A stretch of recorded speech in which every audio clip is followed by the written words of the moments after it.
কল্যাণকর কাজের জন্য আল্লাহর জন্য হায়াত চাওয়া, এটা কি আছে? এবং রাসূলুল্লাহ সাল্লাল্লাহু আলাইহি ওয়াসাল্লাম বলেন, লা ইয়ারুদ্দুল কাদাউ ইল্লা দুআ ওয়া লা ইয়াজিদু ফিল উমরি ইল্লাল বিররা।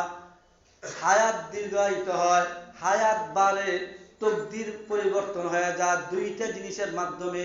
কয়টা জিনিসের মাধ্যমে? হায়াত বাড়ে, তকদির পরিবর্তন হয়ে যায় দুইটা জিনিসের মাধ্যমে। কয়টা জিনিসের মাধ্যমে? একটা হলো তকদির পরিবর্তন হয়ে যায় দোয়ার মাধ্যমে। কিসের মাধ্যমে?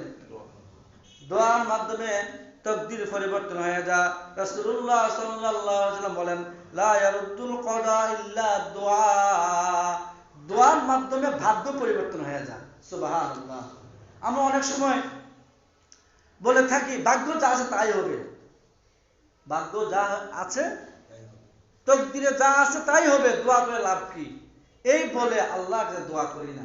না, এমনও আছে অনেক বিপদ আপদ মুসিবত, অনেক কঠিন মুহূর্ত দোয়া দ্বারা সেটা দূর হয়ে যায়। সুবহানাল্লাহ। অনেক মুসিবত যেটা আল্লাহ পাক আপনার জন্য কি করেছেন?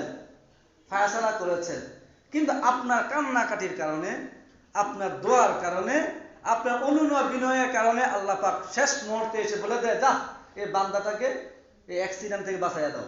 সুবহানাল্লাহ।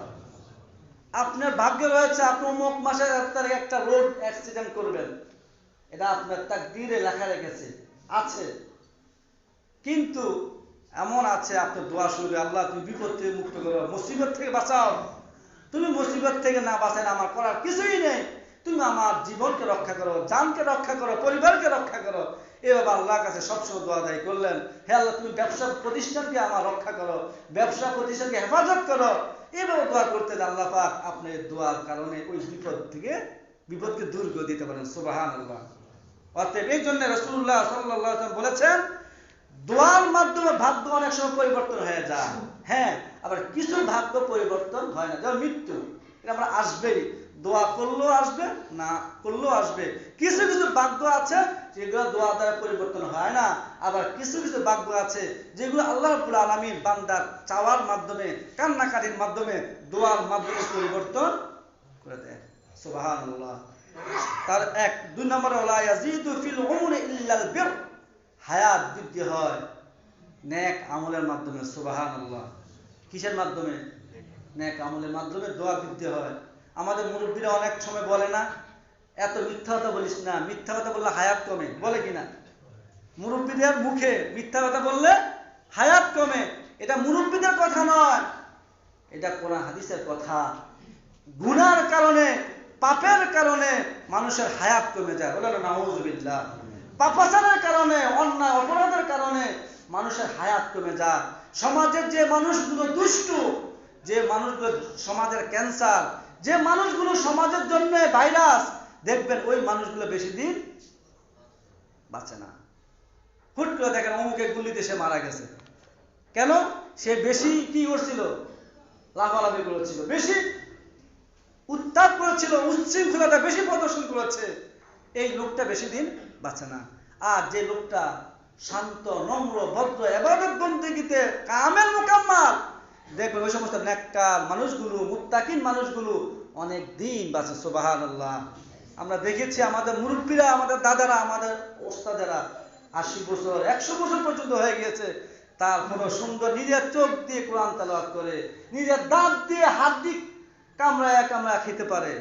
আর আমরা তো 40 বছর হলে, 50 বছর হলে চোখের দৃষ্টি চলে যায়, দাঁতগুলো পড়ে যায়, দুর্বল হয়ে যায়। আগের দিনের মুরব্বীরা, আগের দিনের আল্লাহওয়ালারা, আলেম ওলামাগুলো হায়াত বেশি পেত, শরীরও সুস্থ থাকতো, চোখের দৃষ্টিও ঠিক থাকতো, দাঁতগুলো ঠিক থাকতো। কারণ হলো তাদের ইবাদত বন্দেগী, ঈমান আমল ছিল মোকাম্মাল। আমাদের ঈমান আমল দুর্বল, আমাদের শারীরিক ভাবেও আমরা দুর্বল। এই জন্য রাসূলুল্লাহ সাল্লাল্লাহু আলাইহি ওয়াসাল্লাম বলেন, ওয়ালা ইয়াজিদু ফিল উমরি ইল্লাল বির। নেক আমলের মাধ্যমে হায়াত বাড়ে। নেক আমলের মাধ্যমে কি বাড়ে? এই জন্য সম্মানিত হাজিরিন, আমরা গুনাহ ছেড়ে দেই, পাপাচার ছেড়ে দেই, গুনাহ মুক্ত জিন্দেগি যাপন করি, আপনার প্রশান্তময় জীবন আপনি লাভ করতে পারবেন। নেকের মাধ্যমে, আমলের মাধ্যমে, নেকির মাধ্যমে অন্তরের মধ্যে প্রশান্তি আসে, গুনাহের মাধ্যমে পাপাচারের মাধ্যমে অন্তর অশান্ত হয়ে যায়, অন্তর বিশৃঙ্খল হয়ে যায়, অন্তর গুমরা হয়ে যায়, অন্তর দুর্বল হয়ে যায়, ওই অন্তরে ভালো শান্তি আর পায় না। আল্লাহ রাব্বুল আলামিন আমাদের সকলকে নেক আমল বেশি বেশি করে করার তৌফিক দান করুন। তাহলে আল্লাহ পাক কি করবেন? নেক আমল বেশি করলে হায়াতে বরকত দিবেন, নেক আমল বেশি করলে শারীরিকভাবে সুস্থতা দান করবেন, নেক আমল বেশি করলে আল্লাহ পাক আমাদের শারীরিক শক্তিকে বৃদ্ধি করবেন, নেক আমল বেশি করলে আল্লাহ পাক আমাদের চেহারার মধ্যে লাবণ্যতা দান করবেন, নূর দান করবেন। নেক আমল বেশি করলে আল্লাহ পাক আমাদের রিজিকের মধ্যে রিজিক বাড়াইয়া দিবেন, রিজিকের মধ্যে বৃদ্ধি দান করবেন, রিজিকের মধ্যে খাইলে বরকত দান করবেন।